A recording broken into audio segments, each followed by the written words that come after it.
இன்றைய வேத ஆராய்ச்சி வேளையிலே பங்கு பெற வருகை தந்திருக்கும் உங்கள் அனைவரையும் தூய மத்தேயு தமிழாலய சார்பிலே வாழ்த்துகிறேன், வரவேற்கிறேன். இந்த நேரத்தையும் ஆண்டவர் தாமே ஆசீர்வதிக்கும்படியாக நாம் ஜெபம் செய்வோம். எங்கள் அன்பின் பரமபிதாவே, இந்த வேத ஆராய்ச்சி வேளைக்காக உம்முடைய சமூகத்தில் வருகிறோம். இப்போதும் நாங்கள் பாட இருக்கின்ற பாடல்களையும் தியானிக்க இருக்கின்ற செய்தியும் நீர் ஆசீர்வித்து தந்திரலும். இன்றும் உம்முடைய வார்த்தைகளை எங்கள் மத்தியிலே கொடுக்க இருக்கிற உம்முடைய தாசரை மறைத்து உம்மை வெளிப்படுத்தியுள்ளோம். இன்றைய வேத ஆராய்ச்சி வேளையிலும் உம்முடைய திவ்ய பிரசன்னத்தை நாங்கள் உணரவும் உம்மை போல மாறவும் எங்களுக்கு அருள் தாரும். இப்போதும் இதில் பங்கு பெறுகிற அனைவரையும் நீர் ஆசீர்வதித்து அவருடைய ஆவி ஆன்மா சரீரத்தின் தேவைகள் அனைத்தையும் ஆச்சரியவிதமாய் சந்தித்தருளும். எங்களை உம்முடைய திருக்கரத்திலே தாழ்த்தி அர்ப்பணம் செய்கிறோம். பொறுப்பேற்று எங்களை ஆட்கொண்டு நடத்தியறலும். இயேசுவின் மூலம் வேண்டிக்கொள்கிறோம் பிதாவே, ஆமேன். தேவனுடைய நாமத்திற்கு மகிமை உண்டாக. இந்த வேத ஆராய்ச்சி வேளைக்கு ஆரம்பமாக நாம் யாவரும் கிறிஸ்தவ ஆராதனை கீதங்களிலே 729வது பாடலை பாடுவோம். பாடல் எண் 729.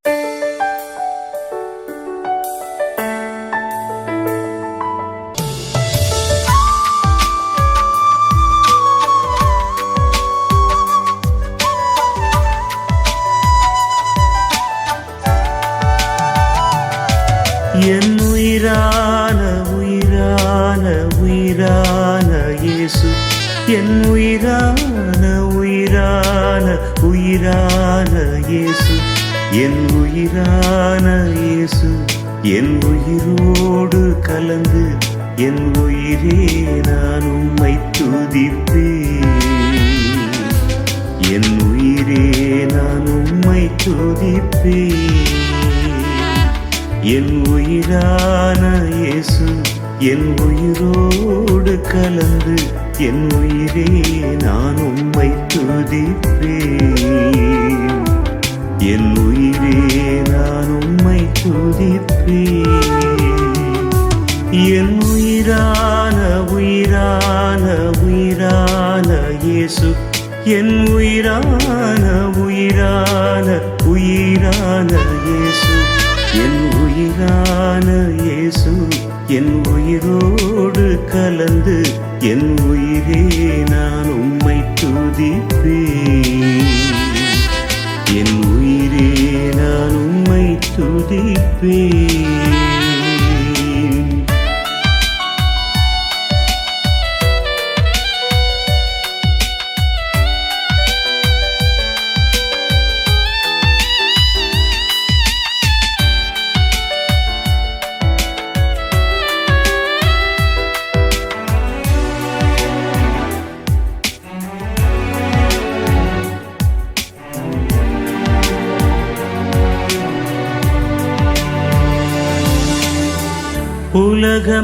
உலகமெல்லாம் மறக்குதையா, உணர்வு எல்லாம் இனிக்குதையா.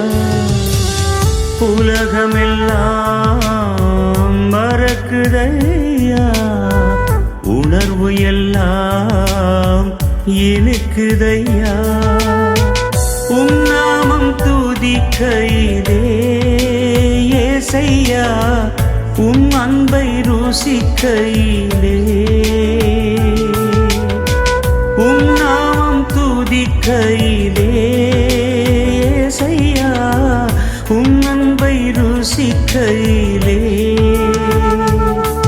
என் உயிரான உயிரான உயிரான இயேசு, என் உயிரான உயிரான உயிரான இயேசு, என் உயிரான இயேசு, என் உயிரோடு கலந்து என் உயிரே நான் உம்மை துதிப்பேன். என் உயிரே நான் உம்மை துதிப்பேன்.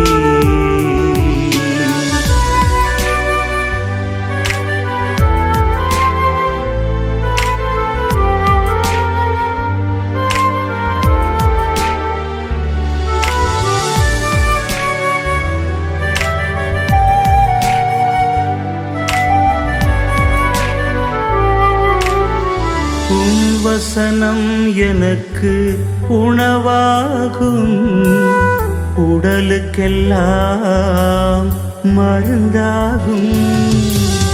உம் வசனம் எனக்கு உணவாகும். உடலுக்கெல்லாம் மருந்தாகும். இரவும் பகலும் ஐயா உந்தன் வசனம் தியானிக்கிறேன். இரவும் பகலும் ஐயா உந்தன் வசனம் தியானிக்கிறேன். என் உயிரான உயிரான உயிரான இயேசு, என் உயிரான உயிரான உயிரான இயேசு, என் உயிரான இயேசு, என் உயிரோடு கலந்து என் உயிரே நான் உம்மை துதிப்பேன். என் உயிரே நான் உம்மை துதிப்பேன். என் உயிரான இயேசு, என் உயிரோடு கலந்து என் உயிரே நான் உம்மை துதிப்பேன். என் உயிரே நான் உம்மை துதிப்பேன். என் உயிரான உயிரான உயிரான இயேசு, என் உயிரான உயிரான உயிரான இயேசு, என் உயிரான இயேசு, என் உயிரோடு கலந்து என் உயிரே நான் உம்மை துதிப்பேன். என் உயிரே நான் உம்மை துதிப்பேன். இப்போதும் வேத பாடம் வாசிக்கப்படும். இன்றைய வேத ஆராய்ச்சிக்கென்று தெரிந்து கொள்ளப்பட்ட வேத பகுதி அப்போஸ்தலருடைய நடபடிகள் 2ஆம் அதிகாரம் 1ஆம் வசனம் முதல் 13ஆம் வசனம் வரை. The Bible reading for today's Bible study is taken from the Acts of the Apostles, chapter 2, verses from 1 to 13. அப்போஸ்தலர் 2ஆம் அதிகாரம் 1ஆம் வசனம் முதல். பெந்தேகோஸ்தே என்னும் நாள் வந்தபோது அவர்கள் எல்லாரும் ஒருமனப்பட்டு ஓரிடத்திலே வந்திருந்தார்கள். அப்பொழுது பலத்த காற்று அடிக்கிற முழக்கம் போல வானத்திலிருந்து சடுதியாய் ஒரு முழக்கம் உண்டாகி அவர்கள் உட்கார்ந்திருந்த வீடு முழுவதையும் நிரப்பிற்று. அல்லாமலும் அக்கினிமயமான நாவுகள் போல பிரிந்திருக்கும் நாவுகள் அவர்களுக்கு காணப்பட்டு அவர்கள் ஒவ்வொருவர் மேலும் வந்து அமர்ந்தது. அவர்கள் எல்லாரும் பரிசுத்த ஆவியினாலே நிரப்பப்பட்டு ஆவியானவர் தங்களுக்கு தந்தொருளின வரத்தின்படியே வெவ்வேறு பாஷைகளிலே பேசத் தொடங்கினார்கள். வானத்தின் கீழ் இருக்கிற சகல தேசத்தாரிலும் இருந்து வந்த தேவ பக்தியுள்ள யூதர்கள் அப்பொழுது எருசலேமிலே வாசம் பண்ணினார்கள். அந்த சத்தம் உண்டான போது திரளான ஜனங்கள் கூடி வந்து தங்கள் தங்கள் பாஷையிலே அவர்கள் பேசுகிறதை அவரவர்கள் கேட்டபடியினாலே கலக்கமடைந்தார்கள். எல்லாரும் பிரமித்து ஆச்சரியப்பட்டு ஒருவரையொருவர் பார்த்து, இதோ பேசுகிற இவர்கள் எல்லாரும் கலிலேயர் அல்லவா? அப்படி இருக்க நம்மில் அவரவர்களுடைய ஜென்ம பாஷைகளிலே இவர்கள் பேச கேட்கிறோமே, இதெப்படி? பார்த்தரும் மேதரும் எலாமீத்தரும் மெசப்போத்தோமியா, யூதேயா, கப்பதோக்கியா, பொந்து, ஆசியா, பிரிகியா, பம்பிலியா, எகிப்து என்னும் தேசத்தார்களும் சிரேனே பட்டணத்தை சுற்றியிருக்கிற லீபியாவின் திசைகளில் குடியிருக்கிறவர்களும் இங்கே சஞ்சரிக்கிற ரோமாபுரியாரும் யூதரும் யூத மார்க்கத்தமைந்தவர்களும் கிரேத்தரும் அரபியரும் ஆகிய நாம் நம்முடைய பாஷைகளிலே இவர்கள் தேவனுடைய மகத்துவங்களை பேச கேட்கிறோமே என்றார்கள். எல்லாரும் பிரமித்து சந்தேகப்பட்டு இதென்னமாய் முடியுமோ என்று ஒருவரோடு ஒருவர் சொல்லிக் கொண்டார்கள். மற்றவர்களோ இவர்கள் மதுபானத்தினால் நிறைந்திருக்கிறார்கள் என்று பரியாசம் பண்ணினார்கள் என்பதே வாசிக்கும்படியாக தெரிந்து கொள்ளப்பட்ட வேத பாடம் வாசித்தாயிற்று. அறிவிப்புகள். இன்றைய வேத ஆராய்ச்சி வேளையிலும் பங்கு பெற்று கொண்டிருக்கின்ற உங்கள் அனைவரையும் ஆண்டவராகிய இயேசு கிறிஸ்துவின் இனிய நாமத்திலே வாழ்த்தி வரவேற்கிறேன். இந்த வேத ஆராய்ச்சி வேளையிலும் நம் மத்தியிலே கர்த்தருடைய செய்தியை பகிர்ந்து கொள்ள இருக்கும் ரெவரண்ட் டாக்டர் ஸ்டான்லி ஜோன்ஸ் அவர்களை ஆலய சார்பிலே வாழ்த்தி வரவேற்கிறேன். அவர்கள் பூனாவிலே இயங்கி வரும் யூபிஎஸ்ஸிலே நியூ டெஸ்டமெண்ட் டிபார்ட்மெண்ட்டிலே ப்ரொஃபஸராக இருந்து தேவனுடைய ஊழியங்களை செய்து வருகிறார்கள். திரும்பவும் தேவனுடைய நாமத்திற்கு மகிமை உண்டாக நாம் யாவரும் கிறிஸ்தவ ஆராதனை கீதங்களிலே 697வது பாடலை பாடுவோம். பாடலெண் 697.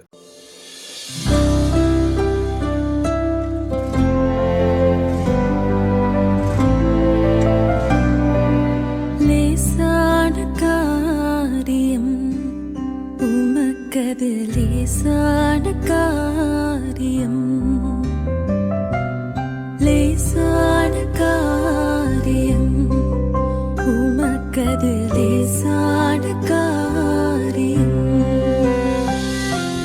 பலனுள்ளவன் பலனற்றவன், பலனுள்ளவன் பலனல்லாதவன், யாராயிருந்தாலும் உதவிகள் செய்வது லேசான காரியம் உமக்கது லேசான காரியம்.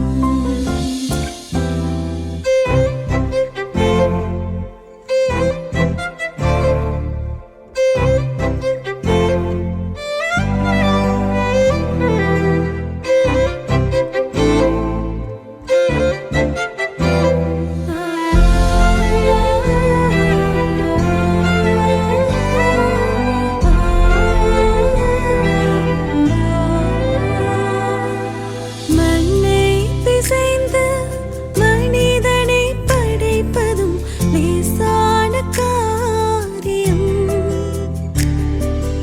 மண்ணை பிசைந்து மனிதனை படைப்பதும் லேசான காரியம். மண்ணான மனிதர்க்கு மண்ணாவை அளிப்பதும் லேசான காரியம், மண்ணான மனிதர்க்கு மண்ணாவை அளிப்பதும் லேசான காரியம் உமக்கது லேசான காரியம். லேசான காரியம் உமக்கது லேசான காரியம்.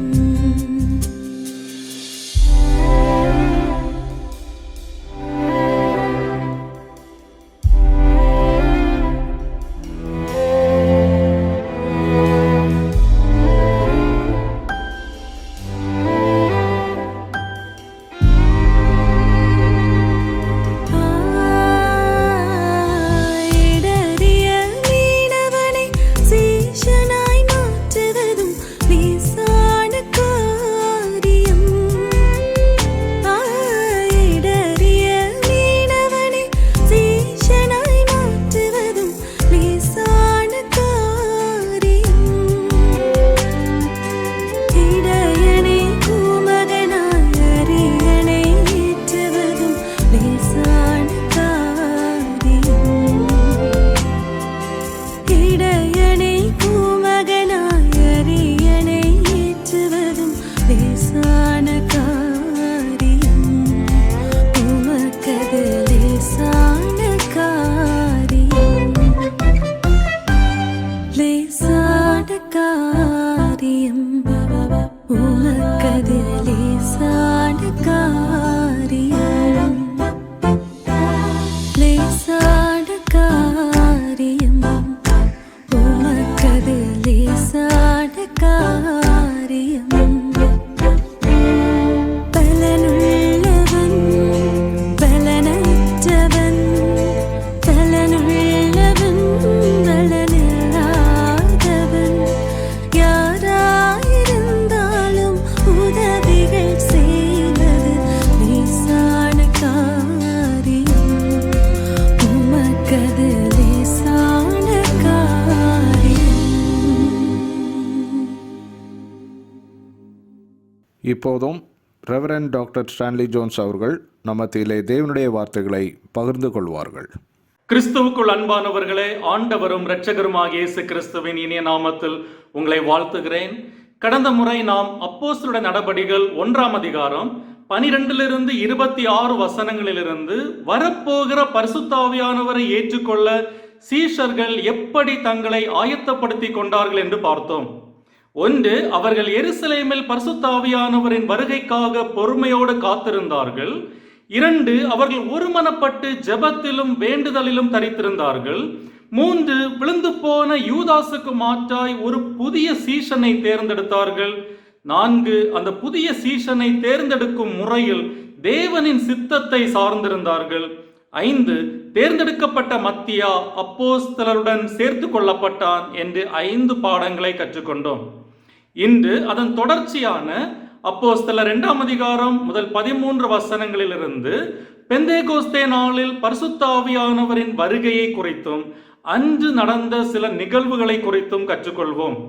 அப்போஸ்தலர்கள் ஒருமனப்பட்டு ஓரிடத்தில் கூடி வந்தபோது அவர்கள் பரிசுத்த ஆவியானவரால் நிரப்பப்பட்டு ஆவியானவர் தங்களுக்கு தந்தருளின வரத்தின்படியே வெவ்வேறு பாஷைகளில் பேசினார்கள். அதைத் தொடர்ந்து சிலுவையில் அறையப்பட்ட இயேசுவே தேவனுடைய குமாரன் என்ற பேதுருவின் தைரியமான பிரசங்கத்தையும் அந்த பிரசங்கத்தின் விளைவால் 3000 பேர் அன்றைக்கு ரட்சிக்கப்பட்டு திருச்சபையில் இணைந்தார்கள் என்றும் பார்க்கிறோம். இதுதான் பெந்தேகோஸ்தே நாளில் நடந்த நிகழ்வுகளின் சுருக்கம். இந்த நிகழ்வுகளிலிருந்து நாம் கற்றுக்கொள்ளும் 5 முக்கிய பாடங்களை சுருக்கமாக பார்ப்போம். 1. நாம் கற்றுக்கொள்ளுகிற முதல் பாடம் பெந்தேகோஸ்தே நாளின் பின்னணி. பெந்தேகோஸ்தே நாளின் பின்னணி 1ஆம் வசனம்.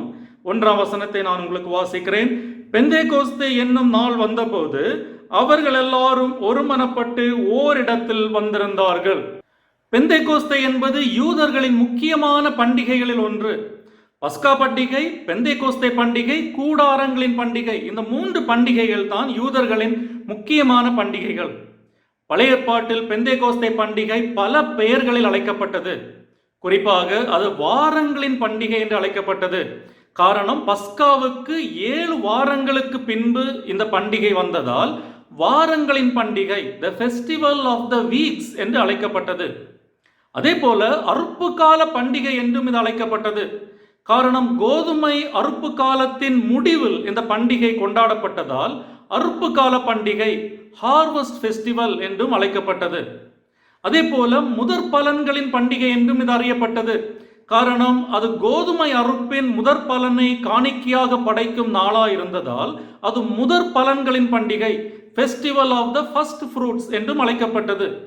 எனவே பழைய ஏற்பாட்டில் வாரங்களின் பண்டிகை, அறுப்பு கால பண்டிகை, முதற் பலன்களின் பண்டிகை என்று அழைக்கப்படுகிற எல்லாமே பெந்தேகோஸ்தே பண்டிகையை குறிக்கிற வார்த்தைகள் தான். ஆனால் பெந்தேகோஸ்தே என்ற வார்த்தையை பழைய ஏற்பாட்டில் பார்க்க முடியாது. காரணம், அது கிரேக்க வார்த்தை. பெந்தேகோஸ்தே என்பது கிரேக்க சொல். கிமு 4ஆம் நூற்றாண்டில் கிரேக்க சாம்ராஜ்யத்தின் சக்கரவர்த்தியான மகா அலெக்சாந்தர் இஸ்ரவேல் தேசத்தை கைப்பற்றிய பிறகுதான் இந்த பண்டிகை கிரேக்க மொழியில் பெந்தேகோஸ்தே பண்டிகை என்று அழைக்கப்பட்டது. எனவே புதிய ஏற்பாட்டில் இந்த பண்டிகை பெந்தேகோஸ்தே பண்டிகை என்று 3 இடங்களில் குறிப்பிடப்படுகிறது. அப்போஸ்தலர் 2ஆம் அதிகாரம் 1ஆம் வசனம், அப்போஸ்தலர் 20ஆம் அதிகாரம் 16ஆம் வசனம், 1 கொரிந்தியர் 16ஆம் அதிகாரம் 8ஆம் வசனம். இந்த 3 இடங்களிலும் பெந்தேகோஸ்தே பண்டிகை குறிப்பிடப்படுகிறது. பெந்தேகோஸ்தே என்பதற்கு கிரேக்க மொழியில் 50 என்று பொருள்.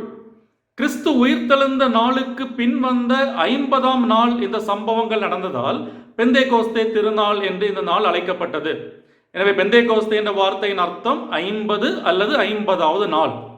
சரீர ஆரோக்கியமுள்ள எல்லா யூத ஆண்களும் இந்த பெந்தேகோஸ்தே பண்டிகைக்கு எருசலேமில் இருக்க வேண்டும் என்று எதிர்பார்க்கப்பட்டது. எனவே யூதர்கள் உலகெங்கிலும் இருந்து பயணம் செய்து இந்த பண்டிகைக்காக எருசலேமில் கூடுவது வழக்கம். எனவேதான் இந்த அதிகாரத்தின் 5ஆம் வசனம் வானத்தின் கீழ் இருக்கிற சகல தேசத்தாரிலும் இருந்து வந்த தேவ பக்தி உள்ள யூதர்கள் அப்பொழுது எருசலேமிலே வாசம் பண்ணினார்கள் என்று சொல்லுகிறது. பல ஆயிரக்கணக்கான மைல்கள் பிரயாணம் பண்ணி எருசலேம் வந்த யூதர்கள் பஸ்கா பண்டிகைக்கும் பெந்தேகோஸ்தே பண்டிகைக்கும் இடையில் வெறும் 50 நாட்கள் மட்டுமே இருந்ததால் அவர்கள் இந்த 2 பண்டிகைகளிலும் கலந்து கொள்வதற்காக எருசலேமில் தங்கியிருப்பது வழக்கமாக இருந்தது. காலச்சூழல் இந்த பண்டிகை கொண்டாடப்படும் ஜூன் மாதம் பயணத்திற்கு வசதியாக இருந்ததால் பஸ்கா பண்டிகைக்கு எருசலேமில் மக்கள் கூடுவதை காட்டிலும் அதிகமான மக்கள் பெந்தேகோஸ்தே பண்டிகைக்கு எருசலேமில் கூடுவது வழக்கம். வெளிநாடுகளில் வாழ்ந்த யூதர்கள் தங்களுடைய பாரம்பரிய உடை அணிந்து எருசலேம் நகரில் வலம் வருவது பெந்தேகோஸ்தே பண்டிகையின் சிறப்பம்சம். அப்போஸ்தலர் 2ஆம் அதிகாரம் இப்படிப்பட்ட காட்சியுடன் தொடங்குகிறது. எருசலேமின் அழிவுக்கு பின்னால் கிமு 6ஆம் நூற்றாண்டிலிருந்து யூதர்கள் பெந்தேகோஸ்தே நாளை சீனாய் மலையில் மோசே நியாயப்பிரமாணத்தை பெற்றுக்கொண்ட நாளாகவும் கொண்டாடினார்கள். இந்த இரண்டு சம்பவங்களுக்கும் இடையில், அதாவது மோசே நியாயப்பிரமாணத்தை பெற்றுக்கொண்ட நிகழ்ச்சிக்கும் பரிசுத்தாவியானவரின் வருகைக்கும் இடையில் பல ஒப்பீடுகளை பார்க்க முடியும். பழைய ஏற்பாட்டில் பஸ்கா பண்டிகை முடிந்த 50ஆம் நாள் தேவன் மோசேயின் மூலமாக இஸ்ரவேல் மக்களுக்கு நியாயப்பிரமாணத்தை கொடுத்தார். யாத்திராகமம் 19ஆம் அதிகாரம் 1ஆம் வசனத்தின்படி எகிப்தில் இஸ்ரவேல் ஜனங்கள் முதல் பஸ்காவை ஆசரித்து புறப்பட்ட பிறகு ஏறக்குறைய 50 நாள் கழித்து நியாயப்பிரமாணம் கொடுக்கப்பட்டது. அதே போல இயேசு மரணமடைந்த அன்று நடைபெற்ற பஸ்கா பண்டிகைக்கு அடுத்த 50வது நாள் பரிசுத்தாவியானவர் சீஷர்களுக்கு அருளப்பட்டார். எகிப்திய அடிமைத்தனத்திலிருந்து மீண்ட பிறகு நியாயப்பிரமாணத்தை பெற்றுக்கொள்ள இஸ்ரவேல் ஜனங்கள் 50 நாட்கள் காத்திருந்தது போல கிறிஸ்துவின் மரணத்தை தொடர்ந்து புதிய உடன்படிக்கையின் வாக்குத்தத்தமான பரிசுத்தாவியானவரை பெற்றுக்கொள்ள சீஷர்கள் 50 நாட்கள் காத்திருக்க வேண்டியிருந்தது. இது இந்த இரண்டு நிகழ்ச்சிகளிலும் காணப்படும் ஒரு ஒற்றுமை. அதே போல இந்த இரண்டு நிகழ்ச்சிகளிலும் தேவன் அற்புத அடையாளங்களுடன் தன் பிரசன்னத்தை வெளிப்படுத்தினார். நியாயப்பிரமாணம் கொடுக்கப்பட்ட நாளில் இஸ்ரவேல் ஜனங்கள் செய்த பாவத்தின் விளைவாக 3000 பேர் அன்றைக்கு கொல்லப்பட்டார்கள். ஆனால் பெந்தேகோஸ்தே நாளில் சுவிசேஷம் பிரசங்கிக்கப்பட்ட போது 3000 பேர் மறுபடியும் பிறந்தார்கள். நியாயப்பிரமாணம் கொடுக்கப்பட்ட போது பயமும் நடுக்கமும் இருந்தது. பெந்தேகோஸ்தே நாளில் சுவிசேஷம் பிரசங்கிக்கப்பட்ட போது மகிழ்ச்சி இருந்தது. யூதர்களை பொறுத்தவரையில் பெந்தேகோஸ்தே நாள் அவர்களுடைய அறுவடை பண்டிகை நாளாய் இருந்தது. அவருடைய உழைப்பிற்கு கிடைத்த விளைச்சலுக்காக ஆண்டவருக்கு நன்றி செலுத்தும் நாளாய் அது அமைந்தது. கிறிஸ்தவர்களை பொறுத்தவரையில் பெந்தேகோஸ்தே நாள் பேதுருவின் பிரசங்கத்தை கேட்டு 3000 பேர் விசுவாசிகளாய் திருச்சபையில் இணைந்து கொண்டு திருச்சபை உதயமான நாளாக கொண்டாடப்படுகிறது. எனவே இரண்டாவதாக பெந்தேகோஸ்தே நாளின் வெளிப்பாடு என்ன என்று பார்ப்போம். பெந்தேகோஸ்தே நாளின் வெளிப்பாடு 2-4 வசனங்கள். அப்பொழுது பலத்த காற்றடிக்கிற முழக்கம் போல வானத்திலிருந்து சடுதியாய் ஒரு முழக்கம் உண்டாகி அவர்கள் உட்கார்ந்திருந்த வீடு முழுவதையும் நிரப்பிற்று. அல்லாமலும் அக்கினிமயமான நாவுகள் போல பிரிந்திருக்கும் நாவுகள் அவர்களுக்கு காணப்பட்டு அவர்கள் ஒவ்வொருவர் மேலும் வந்து அமர்ந்தது. அவர்கள் எல்லாரும் பரிசுத்த ஆவியினாலே நிரப்பப்பட்டு ஆவியானவர் தங்களுக்கு தந்துருளின வரத்தின்படியே வெவ்வேறு பாஷைகளிலே பேசத் தொடங்கினார்கள். 2ஆம் வசனம், பலத்த காற்றடிக்கிற முழக்கம் உண்டாகி அவர்கள் உட்கார்ந்திருந்த வீடு முழுவதை நிரப்பிற்று என்று சொல்லுகிறது. இங்கு வீடு என்பது அப்போஸ்தலர் 1ஆம் அதிகாரம் 13ஆம் வசனத்தில் சீஷர்கள் எருசலேமில் தங்கியிருந்த மேல் வீட்டை குறிக்கலாம். ஆனால் அது தேவாலயத்தையும் குறிக்கக்கூடும். பரிசுத்தாவியானவரின் வாக்குத்தத்தம் நிறைவேற காத்திருந்த அப்போஸ்தலர்கள் நாடோறும் தேவாலயத்திலே தேவனை புகழ்ந்து துதித்துக் கொண்டிருந்தார்கள் என்று லூக்கா தன்னுடைய நற்செய்தி நூலை முடிக்கிறார். இதை நாம் லூக்கா 24ஆம் அதிகாரம் 53ஆம் வசனத்தில் பார்க்கிறோம். எனவே அவர்கள் கூடியிருந்த இடம் வீடு என்று குறிப்பிடப்பட்டிருந்தாலும் அது தேவாலயத்தை குறிக்கிற சொல்லாகவும் இருக்க வாய்ப்பு உண்டு. இந்த வசனங்களில், அதாவது 2-4 வசனங்களில் பெந்தேகோஸ்தே நாளில் ஆவியானவரின் வெளிப்பாடு 3 அடையாளங்களால் குறிக்கப்படுகிறது. முதலாவது, பலத்த காற்றடிக்கிற முழக்கம் போல வானத்திலிருந்து சடுதியாய் ஒரு முழக்கம் உண்டானது. இரண்டாவது, அக்கினிமயமான நாவுகள் போல பிரிந்திருக்கும் நாவுகள் அவர்கள் ஒவ்வொருவர் மேலும் வந்து அமர்ந்தது. கடைசியில் அவர்கள் பரிசுத்தாவியினாலே நிரப்பப்பட்டு ஆவியானவர் தங்களுக்கு தந்துள்ள வரத்தின்படியே வெவ்வேறு பாஷைகளிலே பேசத் தொடங்கினார்கள். பலத்த காற்றடிக்கிற முழக்கம் போன்ற சத்தம், அக்கினிமயமான நாவுகள், வெவ்வேறு பாஷைகள், இதுதான் பெந்தேகோஸ்தே நாளின் வெளிப்பாடு. இங்கு பலத்த காற்றடிக்கிற முழக்கம் போல ஒரு சத்தம் கேட்டது என்று சொல்லும்போது அது உண்மையில் காற்று அல்ல, அங்கு காற்று அடிக்கவில்லை, ஆனால் செவிடாக்கும் காற்றின் ஓசை இருந்தது. காற்றின் சத்தம் கேட்டது, ஆனால் அவர்கள் காற்றை உணரவில்லை. பழைய ஏற்பாட்டிலும் புதிய ஏற்பாட்டிலும் காற்று மற்றும் ஆவி இந்த இரண்டுக்கும் எபிரேய மொழியிலும் கிரேக்க மொழியிலும் ஒரே வார்த்தை தான் பயன்படுத்தப்பட்டிருக்கிறது. எசேக்கியேல் 37ஆம் அதிகாரத்தில் உலர்ந்த எலும்புகளின் பள்ளத்தாக்கில் சுவாசிக்க காற்றுகளுக்கு தீர்க்க தரிசனம் சொல்லும்படி தேவன் எசேக்கியேல் தீர்க்கதரிசி கட்டளையிட்டார்.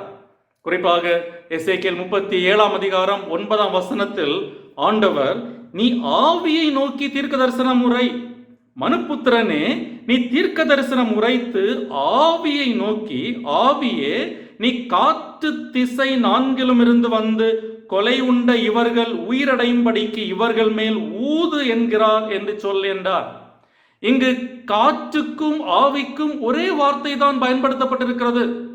அதே போல யோவான் 3ஆம் அதிகாரத்தில் இயேசு நிக்கோதேமுவிடம் ஆவியினால் பிறக்க வேண்டியதன் அவசியத்தை பற்றி பேசும்போது, காற்று தான் விரும்பும் இடத்தில் வீசுகிறது, அதன் சத்தத்தை கேட்கிறாய், ஆனால் அது எங்கிருந்து வருகிறது என்று எங்கு செல்லுகிறது என்று உனக்கு தெரியாது. ஆவியினால் பிறந்த ஒவ்வொருவனும் அப்படியே இருக்கிறான் என்று சொன்னார். எனவே காற்றை போலவே பரிசுத்த ஆவியானவரின் வல்லமையை நாம் காண முடியாது, ஆனால் நாம் அவருடைய விளைவுகளை பார்க்க முடியும் என்பதை உணர்த்த இந்த அடையாளம் நமக்கு உதவுகிறது. இரண்டாவது வெளிப்பாடு, அக்கினிமயமான நாவுகள் போல பிளவுபட்ட நாவுகள் சீஷர்களின் தலைகள் மேல் அமர்ந்தது. இங்கும் உண்மையான நெருப்பு அங்கிருக்கவில்லை, ஆனால் அக்கினி போன்ற தோற்றம் இருந்தது. வேத புத்தகத்தில் நெருப்பு என்ற அடையாளம் தேவனின் பரிசுத்த பிரசன்னத்தை குறிக்க பயன்படுத்தப்பட்டிருக்கிறது. வனாந்திரத்தில் மோசே எரிந்து கொண்டிருந்த முட்செடியை கண்டான். அங்கு தேவனுடைய பிரசன்னம் பிரகாசிக்கிற அக்கினி போல வெளிப்பட்டது. அதே போல வனாந்திரத்தில் இஸ்ரவேல் மக்கள் அக்கினி தூணால் வழிநடத்தப்பட்டு பாதுகாக்கப்பட்டார்கள். இயேசு பரிசுத்தாவியினாலும் அக்கினியினாலும் ஞானஸ்நானம் கொடுப்பார் என்று யோவான் ஸ்நானன் சொன்னார். எபிரேயர் 12ஆம் அதிகாரம் 29ஆம் வசனம் நம்முடைய தேவன் ஒரு பட்சிக்கிற அக்கினி என்று சொல்லுகிறது. வேத புத்தகத்தில் நெருப்பு சுத்திகரிப்பையும் அடையாளப்படுத்துகிறது. பரிசுத்த ஆவியானவரின் மூன்றாவது வெளிப்பாடு, ஆவியானவரால் நிரப்பப்பட்டவர்கள் பல்வேறு பாஷைகளில் பேசினார்கள். இங்கு மொழிகள் என்பதை குறிக்கும் கிளாசா என்ற கிரேக்க வார்த்தையின் பன்மை சொல்லே பாஷைகள் என்று மொழிபெயர்க்கப்பட்டுள்ளது. இந்த வார்த்தை பிதற்றலையோ அல்லது பொருளற்ற வார்த்தைகளை முணுமுணுப்பதையோ அல்ல, அன்று பேச்சு வழக்கில் இருந்த யதார்த்தமான மொழிகளை குறிக்கிறது. தங்கள் சொந்த பாஷையிலே அவர்கள் பேசுகிறதை அவர்கள் கேட்டபடியினாலே நம்மில் அவர்களுடைய ஜென்ம பாஷைகளிலே இவர்கள் பேச கேட்கிறோமே என்றார்கள். நம்முடைய தாய்மொழிகளில் இவர்கள் பேசுகிறதை நாம் ஒவ்வொருவரும் கேட்கிறோமே என்று வியந்தார்கள். இந்த பகுதியில் வார்த்தை சொல்லாடல் ஒன்றை லூக்கா பயன்படுத்துகிறார். அதாவது டங்ஸ், நாவுகள் அப்போஸ்தலர்களின் மேல் வந்து இறங்கின போது அவர்கள் டங்ஸ் மொழிகளில் பேசினார்கள் என்று லூக்கா சொல்லுகிறார். அந்நாட்களில் பிற தெய்வங்களுக்காக பேசுபவர்கள் சில சமயங்களில் பிதற்றுதல் அல்லது பொருளற்ற வார்த்தைகளை முணுமுணுப்பதை வழக்கமாக கொண்டிருந்தார்கள். மனிதர்களால் புரிந்து கொள்ள முடியாத இந்த வார்த்தைகள் தேவருடைய மொழி என்றும் தேவர்கள் தங்கள் மூலமாக பேசுகிறார்கள் என்பதை வெளிப்படுத்தவும் இப்படி செய்தார்கள். ஆனால் அப்போஸ்தலர்கள் அப்படி செய்யவில்லை. அவர்கள் மற்றவர்கள் புரிந்து கொள்ளக்கூடிய மொழிகளில் பேசினார்கள்.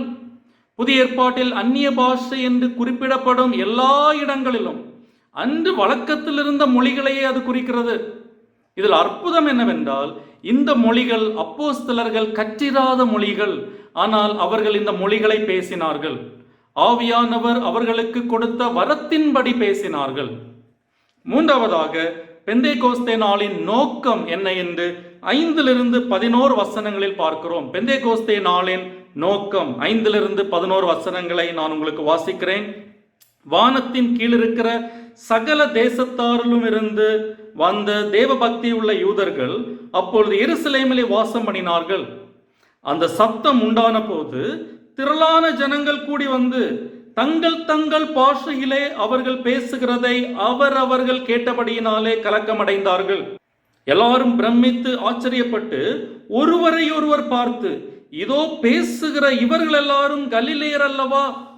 அப்படி இருக்க நம்மில் அவர்களுடைய ஜன்ம பாஷைகளிலே இவர்கள் பேச கேட்கிறோமே, இது எப்படி என்று வியந்தார்கள். 11ஆம் வசனம், நம்முடைய பாஷைகளிலே இவர்கள் தேவனுடைய மகத்துவங்களை பேச கேட்கிறோமே என்றார்கள். எப்படி ஆச்சரியப்பட்டார்கள்! இவர்கள் நம்முடைய பாஷைகளிலே தேவனுடைய மகத்துவங்களை பேச கேட்கிறோமே என்று ஆச்சரியப்பட்டார்கள். பல பாஷைகளில் அவர்கள் என்ன பேசிக் கொண்டிருந்தார்களாம்? தேவனுடைய மகத்துவங்களை பேசிக் கொண்டிருந்தார்களாம். பெந்தேகோஸ்தே நாளின் நோக்கம் தேவனுடைய மகத்துவங்களை பிரசங்கிப்பது. ஒருவேளை இங்கு தேவனுடைய மகத்துவங்கள் என்பது தேவன் இஸ்ரவேல் ஜனங்களுக்கு செய்த அற்புதங்களை குறித்த காரியங்களாக இருக்கலாம்.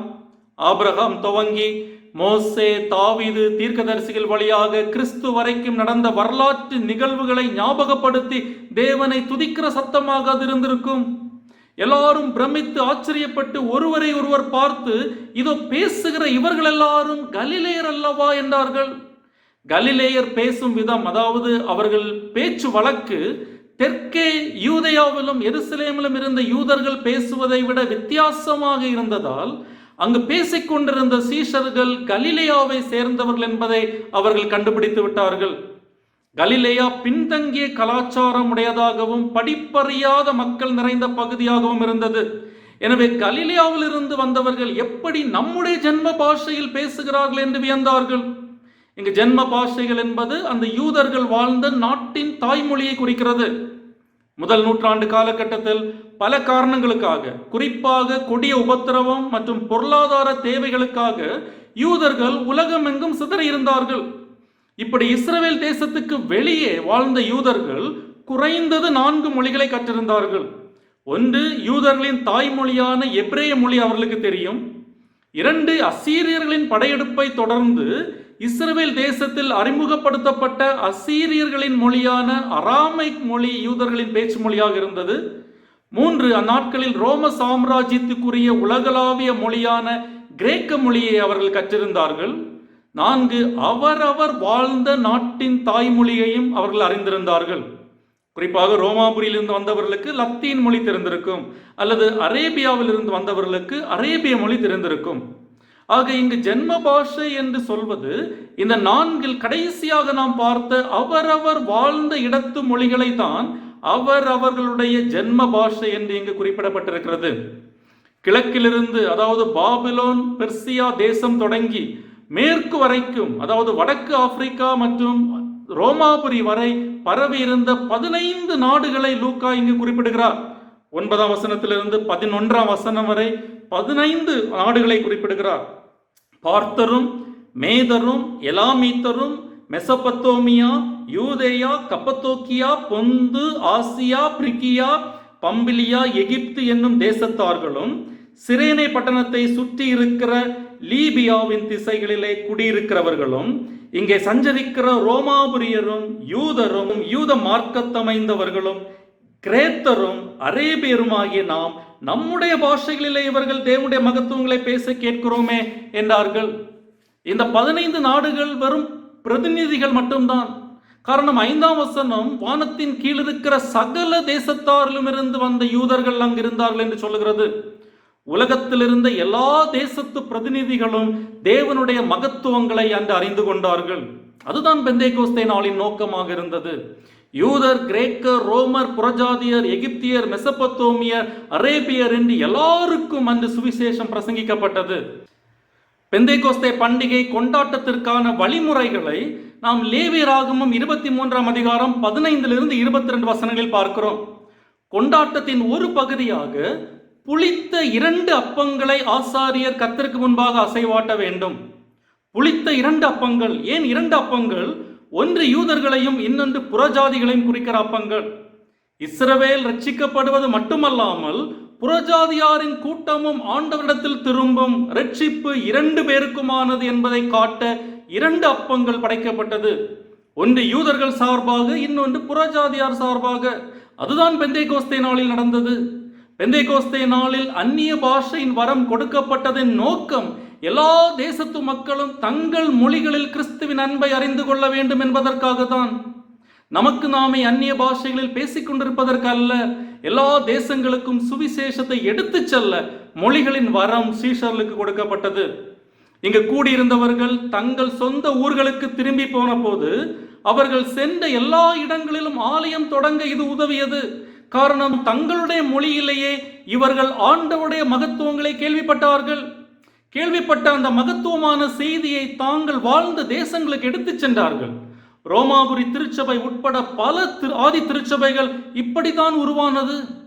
வேற்று மொழிகளை பேசும் வரம் சில நேரங்களில் நமக்கு ஆவியானவரால் வரமாக அருளப்படுகிறது. சில நேரங்களில் நாம் வேற்று மொழிகளை கற்றுக்கொண்டு கலாச்சாரம் கடந்த மக்களுக்கு ஊழியம் செய்ய ஆவியானவர் நமக்கு உதவுகிறார். சபை சரித்திரத்தில் மிஷனரிகள் அவரவர் சென்ற இடங்களில் இருந்த வேற்று மொழிகளை போராடிதான் கற்றுக்கொண்டார்கள். அப்போஸ்தலர் 14ஆம் அதிகாரம் 11 14 வசனங்களில் பவுலும் பர்னபாவும் கூட லிக்கோனியாவில் ஊழியம் செய்த போது அங்கிருந்த மக்களின் பேச்சு மொழியை புரிந்து கொள்ள அவர்களால் முடியவில்லை. அவர்கள் கிரேக்க மொழியில் தான் பிரசங்கம் பண்ண வேண்டி இருந்தது. ஆனால் விஷயம் என்னவென்றால், தேவனின் திட்டம் இனி யூதர்களிடம் அடைபட்டு கிடக்காது. அவருடைய நற்செய்தி எல்லா தேசங்களுக்கும் உரியது. எனவே இனி எபிரேய மொழி தேவ பாஷை என்று சொல்ல முடியாது. ஆண்டவர் எல்லா மொழியிலும் வெளிப்படுவார் என்பதை விளக்குவதுதான் பெந்தேகோஸ்தே நாளின் நோக்கம். யோவான் வெளிப்படுத்துதல் 5ஆம் அதிகாரம் 9ஆம் வசனத்தில் சொல்லுகிறபடி, இயேசு தம்முடைய இரத்தத்தினால் சகல கோத்திரங்களிலும் பாஷைக்காரரிலும் ஜனங்களிலும் ஜாதிகளிலும் இருந்து மனிதர்களை தேவனுக்காக சம்பாதித்தார். எனவே பழைய ஏற்பாட்டில் எப்படி அறுவடை திருநாள் பெந்தேகோஸ்தே பண்டிகை என்று கொண்டாடப்பட்டதோ, அதே போல புதிய ஏற்பாட்டில் ஆத்துமாக்களின் அறுவடை திருநாளாக பெந்தேகோஸ்தே நாள் கொண்டாடப்பட்டது. கடவுளின் உலகளாவிய ஆத்தும அறுவடையின் துவக்கத்தை பெந்தேகோஸ்தே நாள் குறிக்கிறது. எனவே பெந்தேகோஸ்தே நாளையும் அருட்பணி ஊழியத்தையும் பிரித்து பார்க்க முடியாது. உதாரணத்துக்கு, பெந்தேகோஸ்தே நாளின் வாக்குறுதி நற்செய்தி பணிக்கான பலனை சீஷர்களுக்கு கொடுத்தது. The promise of Pentecost was the power to witness. பரிசுத்த ஆவி உங்களிடத்தில் வரும்போது நீங்கள் பலனடைந்து எருசலேமிலும் யூதேயா முழுவதிலும் சமாரியாவிலும் பூமியின் கடைசி பரியந்தமும் எனக்கு சாட்சிகளாயிருப்பீர்கள் என்றார். அதே போல பெந்தேகோஸ்தே நாளுக்கான சூழல் சர்வதேச மக்கள் இனங்கள் ஒன்று கூடி வந்த சூழல். The setting of Pentecost was an international gathering in Jerusalem. அதே போல பெந்தேகோஸ்தே நாளில் சீஷர்களுக்கு கொடுக்கப்பட்ட அடையாளம் பாஷைகள். பல பாஷைகளில் தேவனுடைய மகத்துவங்கள் அறிவிக்கப்பட்டது. The sign of Pentecost was tongues, the proclamation of the good news in all languages. அதே போல பெந்தேகோஸ்தே நாளின் விளைவு 3000 மக்கள் ஒரே நாளில் ரட்சிக்கப்பட்டு திருச்சபையில் இணைந்து கொண்டார்கள். The result of Pentecost was that 3000 people were added to the church on a single day. 41ஆம் வசனம், அவனுடைய வார்த்தையை, அதாவது பேதுருவின் வார்த்தையை சந்தோஷமாக ஏற்றுக்கொண்டவர்கள் ஞானஸ்நானம் பெற்றார்கள். அன்றைய தினம் ஏறக்குறைய 3000 பேர் சேர்த்து கொள்ளப்பட்டார்கள். ஆக பெந்தேகோஸ்தே நாளையும் நற்செய்தி பணியையும் நாம் பிரித்து பார்க்க முடியாது. சகல மக்களுக்கும் கிறிஸ்துவின் நற்செய்தியை அறிவிக்கவே சீஷர்கள் அன்று பலப்படுத்தப்பட்டார்கள். சுவிசேஷம் அறிவிப்பது அல்லது சாட்சி பகருவது என்பது அன்று எளிதான ஒரு காரியம் அல்ல. சாட்சி பகருதல் என்பதற்கான கிரேக்க வார்த்தை மார்ட்டூரியா. இதிலிருந்து தான் மார்டேர் அல்லது மார்டேடம் என்கிற ஆங்கில வார்த்தைகள் வருகிறது. மார்ட்டூரியா என்றால் மரணத்திற்கு ஏதுவான சாட்சி பகருதல் என்று பொருள். அன்றைய காலகட்டத்தில் இயேசு உயிர்த்தெழுந்தார், அதற்கு நாங்கள் சாட்சிகள் என்று சொன்னால் அவர்களை கொலை செய்து விடுவார்கள். அப்படிப்பட்ட காலகட்டத்தில் கிறிஸ்துவின் நற்செய்தியை பிரசங்கிப்பது மரணத்துக்கு ஏதுவான சாட்சி பகருதல், மார்ட்டூரியா. இதை பரிசுத்த ஆவியானவரின் பலன் இல்லாமல் நாம் செய்ய முடியாது. எனவேதான் ஆவியானவர் உங்களை பலப்படுத்தும் வரை நீங்கள் எருசலேமில் காத்திருங்கள், எங்கும் போய்விடாதீர்கள் என்று இயேசு சொன்னார். 4வதாக, பெந்தேகோஸ்தே நாளின் விளைவு என்ன? பெந்தேகோஸ்தே நாளின் விளைவு 12-13 வசனங்கள். எல்லாரும் பிரமித்து சந்தேகப்பட்டு இது என்னமாய் முடியுமோ என்று ஒருவரோடொருவர் சொல்லிக் கொண்டார்கள். மற்றவர்களோ இவர்கள் மதுபானத்தினால் நிறைந்திருக்கிறார்கள் என்று பரிகாசம் பண்ணினார்கள். பெந்தேகோஸ்தே நாளின் முதன்மையான விளைவு அது அப்போஸ்தலர்களை வல்லமையினாலும் தைரியத்தினாலும் நிரப்பிற்று. இந்த நாளுக்கு முன்பு வரை சீஷர்கள் இயேசுவுக்கு நேர்ந்தது தங்களுக்கும் நேருமோ என்ற அச்சத்தில் பொதுமக்களிடமிருந்து மறைந்திருந்தார்கள். ஆனால் பெந்தேகோஸ்தே நாளில் பரிசுத்த ஆவியானவரின் பலனை பெற்ற பின்பு அவர்கள் தைரியம் கொண்டு இயேசு கொலை செய்யப்பட்ட எருசலேம் நகரில் தானே தைரியமாக கிறிஸ்துவின் நற்செய்தியை பிரசங்கிக்க தொடங்கினார்கள். இதே பேதுரு 53 நாட்களுக்கு முன்பு இயேசு கிறிஸ்து யார் என்று தனக்கு தெரியாது என்று மறுதலிக்கவும் சபிக்கவும் செய்தான். இதே பேதுருதான் சில நாட்களுக்கு முன்பு நீயும் இயேசுவின் சீஷரில் ஒருவனா என்ற கேள்விக்கு பயந்து ஓடி ஒளிந்தான். ஆனால் இன்று பேதுரு பயந்து ஓடிய அதே யூதர்களுக்கு முன்பாக தைரியமாய் நின்று சிலுவையில் அறையப்பட்ட இயேசுவை வெளிப்படையாய் பிரசங்கித்தான்.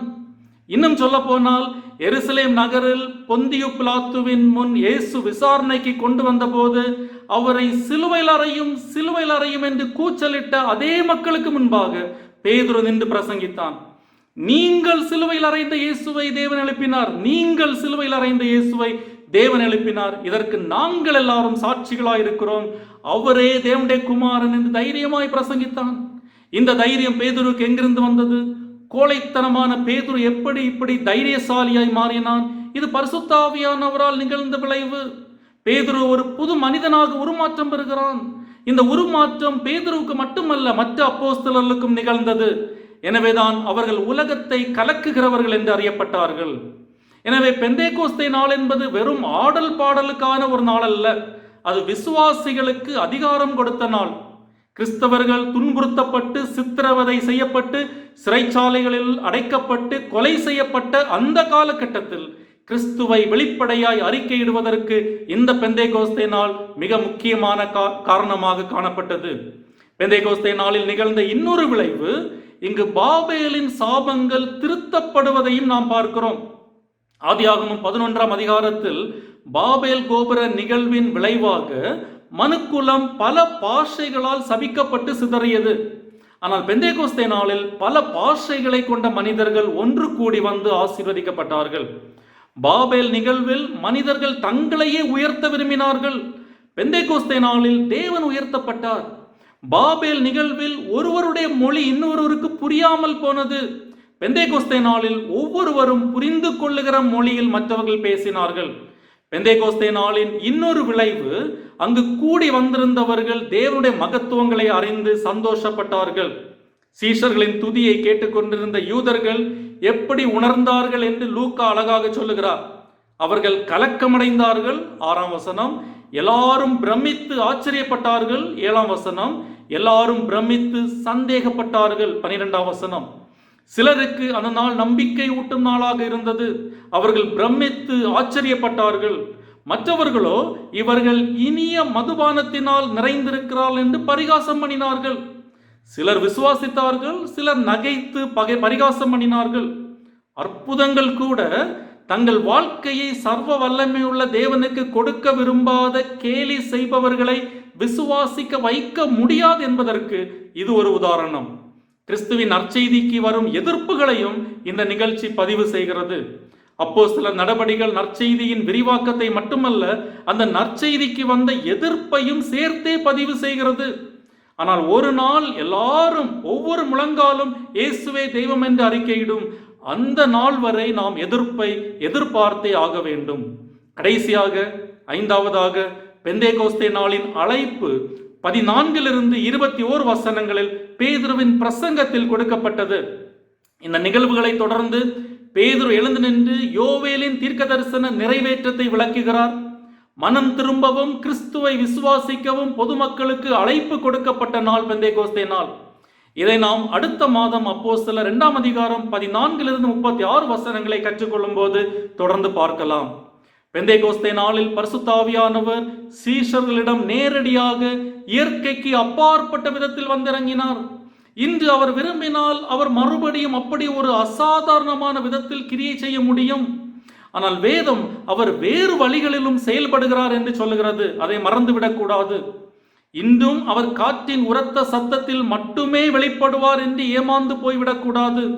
இன்று பரிசுத்த ஆவியானவர் வார்த்தையின் அமைதியான தாழ்மையான பிரசங்கத்தின் மூலமாக அவருடைய வசனத்தின் மூலம் நம்மோடு இடைபடக்கூடும். பெரும் சத்தத்தை எதிர்பார்த்து ஆவியானவரின் மெல்லிய சத்தத்தை புறக்கணித்து விடாதீர்கள். எப்படி கிறிஸ்து பிறப்பில் தேவன் நம்மோடு கூட இருக்கிறார் என்ற செய்தி சொல்லப்பட்டதோ, எப்படி கல்வாரி சிலுவையில் தேவன் நமக்காக மரித்தார் என்ற செய்தி சொல்லப்பட்டதோ, அப்படியே பெந்தேகோஸ்தே நாளில் தேவன் நமக்குள் நம்மோடு வாசம் பண்ணுகிறார் என்ற செய்தி கொடுக்கப்பட்டது. Bethlehem means God with us, Calvary means God for us. Pentecost means God in us. Pentecost என்பது திருச்சபை பிரிவு அல்ல, அது ஆண்டவர் நமக்குள் வாசம் பண்ணுகிறார் என்ற யதார்த்தமான அனுபவம். அந்த வல்லமையான அனுபவத்தை ஆண்டவர் நம் ஒவ்வொருவருக்கும் தருவாராக. ஆமென். இப்போதும் நம்மத்திலே தேவனுடைய செய்தியை பகிர்ந்து கொண்ட ரெவரண்ட் டாக்டர் ஸ்டான்லி ஜோன்ஸ் அவர்களுக்கு ஆலய சார்பிலே நன்றிகளை தெரிவித்துக் கொள்கிறேன். தேவன் தாமே அவர்களை ஆசீர்வதிப்பாராக. தொடர்ந்து அவர்களுக்காக, அவருடைய குடும்பத்தினருக்காக, அவருடைய ஊழியங்களுக்காக ஜெபிக்கும்படியாய் உங்களை அன்போடு கேட்டுக்கொள்கிறேன்.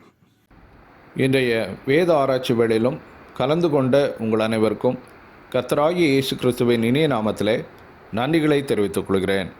இப்போதும் இந்த நேரத்திலும் தேவனுக்கு நாம் நன்றிகளை ஏறெடுத்து ஜெபம் செய்வோம். எங்கள் அன்பின் பரமபிதாவே, இன்றைய வேத ஆராய்ச்சி வேளைக்காக உம்மை துதிக்கின்றோம், ஸ்தோத்திரிக்கின்றோம். நீர் தாமே இந்த நேரத்திலும் எங்கள் மத்தியிலே உம்முடைய சத்தத்தை துணிக்க பண்ணினதற்காக உமக்கு நன்றிகளை செலுத்துகின்றோம். இன்றும் உம்முடைய வார்த்தைகளை எங்கள் மத்தியிலே பகிர்ந்து கொண்ட ரெவரண்ட் டாக்டர் ஸ்டான்லி ஜோன்ஸ் அவர்களுக்காக உம்மை ஸ்தோத்திரிக்கிறோம். அவர்களையும் அவருடைய குடும்பத்தினரையும் அவருடைய ஊழியங்களையும் நீர் ஆசீர்வதித்தருளும். இப்போதும் இந்த வேளையிலே பங்கு பெற்ற அனைவருக்கும் உம்முடைய கிருபைகளையும் நன்மைகளையும் அருளி செய்தருளும். இன்றும் நாங்கள் உம்முடைய பாதப்படியிலே அமர்ந்து கற்றுக்கொண்ட சத்தியங்கள் யாவற்றையும் வாழ்நாள் முழுவதும் கடைபிடிக்க அருள் தாரும். இந்த இரவு வேளையிலும் எங்களை உம்முடைய திருக்கரத்திலே தாழ்த்தி சமர்ப்பணம் செய்கின்றோம். இம்மட்டும் எங்களை காத்த தேவன் இனியும் எல்லா தீங்குகளுக்கும் மோசங்களுக்கும் மறைத்து காத்து வழி நடத்தியுள்ளோம். இரட்சகர் இயேசுவின் இனிய நாமத்திலே வேண்டிக் கொள்கிறோம் எங்கள் நல்ல பிதாவே, ஆமேன். நம்முடைய கர்த்தராகிய இயேசு கிறிஸ்துவனுடைய கிருபையும் தேவனுடைய அன்பும் பரிசுத்தாவினுடைய ஐக்கியமும் நம் அனைவரோடும் கூட எப்போதைக்கும் இருப்பதாக. ஆமேன்.